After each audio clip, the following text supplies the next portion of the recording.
Assalamu alaikum warahmatullahi wabarakatuh. So, uh, how to read structural drawings of different members at construction site. किस तरह से हमने structural drawings को पढ़ना है कंस्ट्रक्शन साइट पर, किस तरह से हमने समझना है।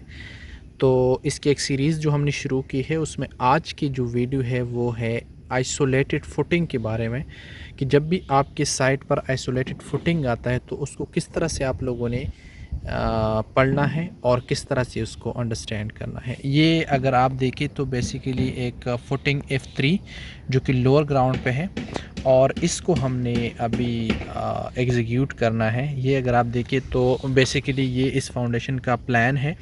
7 फीट इसकी लेंथ है और 7 फीट ही इसकी विड्थ है।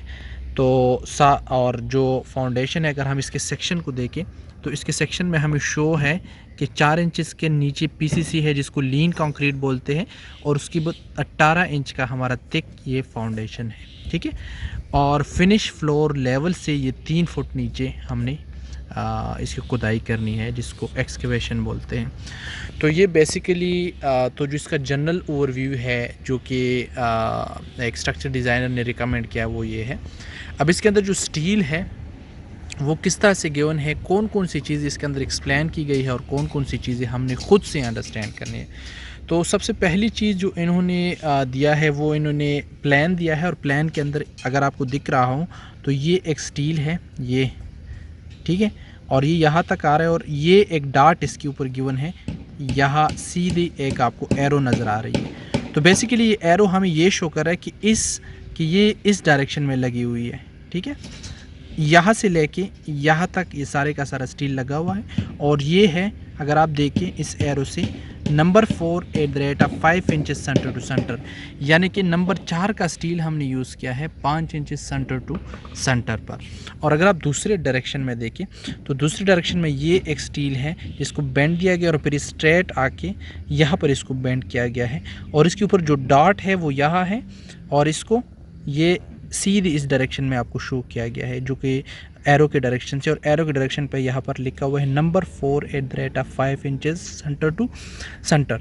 तो अब इन बातों का मतलब क्या है, देखिए जिस डायरेक्शन में आपको एरो दिया गया होता है ना उस डायरेक्शन के बिल्कुल 90 डिग्रीज पर आपको स्टील लगाना होता है। यानी कि अगर एरो इस डायरेक्शन में है तो ये स्टील आपका इस डायरेक्शन में सारे का सारा आएगा, ठीक है। और अगर एरो आपका इस डायरेक्शन में है तो स्टील आपका इस डायरेक्शन में आएगा, ठीक है। सबसे पहली बात तो ये है। दूसरा हमने इसके सेक्शन को देखना होता है कि इसके सेक्शन से हमें पता चलता है, जो सेक्शन सी है उससे हमें ये पता चलेगा कि इस फाउंडेशन की थिकनेस कितनी है जो कि 18 इंचेस है 18 इंचेस इसकी टोटल थिकनेस है। अच्छा, यहाँ पर अगर आप साइड पर देखें तो हमने इसको बेसिकली बनाया हुआ है, ये आप देखिए हमने इसको बनाया है। अभी हमने इसको इस फाउंडेशन के अंदर लगाना है लेकिन यहाँ पर चूँकि बारिश हुई है तो अभी हम इसको फिक्स नहीं कर सकते, फिक्स करेंगे। लेकिन आपको यहाँ पर नज़र आ रहा होगा कि नंबर 4 का स्टील हमने इसके अंदर यूज़ किया है। ये नंबर 4 का स्टील है जो कि 16 mm का होता है और दोनों डायरेक्शन में नंबर 4 का steel 5 inch centre to centre पर, यानी कि ये जो डिस्टेंस है ये भी 5 इंच है और ये जो डिस्टेंस है ये भी 5 इंच है, दोनों डायरेक्शन में 5 इंच सेंटर टू सेंटर पे है। अच्छा, अगर आप इस ड्राइंग के अंदर देखें तो आपको ये तो शो है कि स्टील कितने डिस्टेंस पर है, लेकिन ये नहीं शो, ये जो आपको हाइट नज़र आ रहा है ना ये बेसिकली इसको डेवलपमेंट लेंथ बोलते हैं या हुक लेंथ बोलते हैं। ये हुक लेंथ हमने ख़ुद से कंसीडर करना होता है, ख़ुद से एज्यूम करना होता है। नॉर्मली ये हमारे ACI कोड्स के अंदर गिवन होती है, या पर जो डायरेक्शन है वो जो हमारा स्ट्रक्चर डिज़ाइनर है वो हमें डायरेक्शन देता है कि आपने इसको कितना रखना है, ये जो डेवलपमेंट लेंथ है ये हमने कितनी रखनी है। तो जहाँ पर भी इसका जो जनरल रूल है वो ये है कि आपने बॉटम से, चूँकि फाउंडेशन है और हमें पता है कि फाउंडेशन के लिए मिनिमम जो कंक्रीट कवर है फ्रॉम द बॉटम वो होता है 3 इंचज़ 75 mm।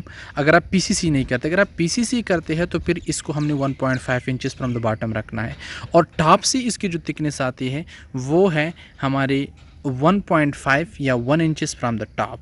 सो इसकी जो हाइट आएगी टॉप से जो है ना इसको हमने देना होता है 1 इंच का कवर।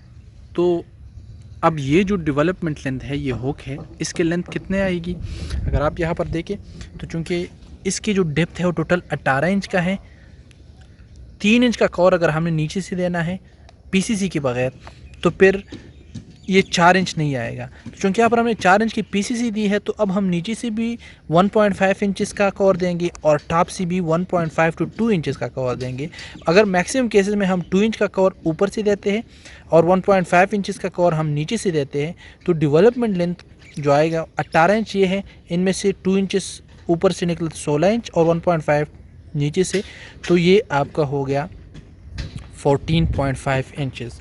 तो हम इस डेवलपमेंट लेंथ को रखेंगे 14.5 इंचेस, यानी ये जो आपका डेवलपमेंट लेंथ है, जो हुक है, ये 14.5 इंचेस आएगा। तो ये हमने जनरल ख़ुद से अज्यूम करना है और ये हर एक फाउंडेशन के अंदर डिफरेंट होता है। टॉप और बॉटम से हमने देखना होता है कि कितना कवर देना है और उस हिसाब से इसकी कटिंग करनी होती है। तो ये था आज का हमारा कि किस तरह से हमने स्ट्रक्चरल ड्राइंग पढ़नी है, फाउंडेशन की आइसोलेटेड फुटिंग की स्ट्रक्चर ड्राइंग को हमने किस तरह से पढ़ना है। आई होप सो कि आप लोगों को इसकी समझ आ गई होगी। कोई भी क्वेश्चन हो तो आप पूछ सकते हैं। Thank you.